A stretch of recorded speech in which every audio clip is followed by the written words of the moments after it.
C'est un fils de p***, mais qu'est-ce qu'il est fort au foot. T'as envie de l'insulter, je viens littéralement de le faire. T'as envie de le frapper, de lui tirer les cheveux. Bien vu, joueur. Mais on ne peut que l'avouer, Cucurella est le latéral gauche le plus fiable de ces dernières années. Franchement, trouve un latéral gauche plus régulier que lui ces 3 dernières années, et dis-le moi en commentaire. En réalité, on adore le détester, mais au fond, on l'aime bien quand même. En même temps, c'est pas le pire DF des p***, c'est pas un Diogo Costa qui se bagarre à chaque match ou un Pep qui peut littéralement briser une carrière. Merci pour toi avec la Célestin, mais je t'avoue, je te déteste quand même. Et malgré ça, il me manque un peu, je vous l'avoue.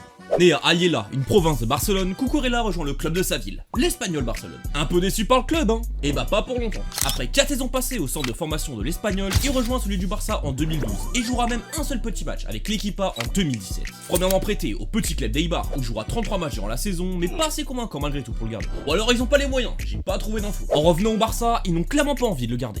Et c'est Retafe qui sera sa prochaine destination, avec un prêt et une clause de 6 millions d'euros. C'est un passage très important pour ce qu'il est devenu, et peut-être même la plus importante de sa carrière. Les experts de Liga savent pourquoi. Retafe est l'équipe la plus dégueulasse de Liga. Chaque match contre eux, c'est une boucherie. Ils font des fautes grotesques, des pertes de temps à chaque sortie de balle et des simulations entre plein d'autres trucs toxiques. C'est l'équipe avec le moins de minutes jouées en Liga, et même en Europe, tellement ils font l'anti-jeu. Je sais pas si vous avez fait l'expérience de regarder un Real ou un Barça contre eux, mais c'est affligeant à chaque fois. J'ose même pas imaginer un Atlético Retafe. Je vous l'avoue, je l'ai jamais fait, et j'ai vraiment pas envie.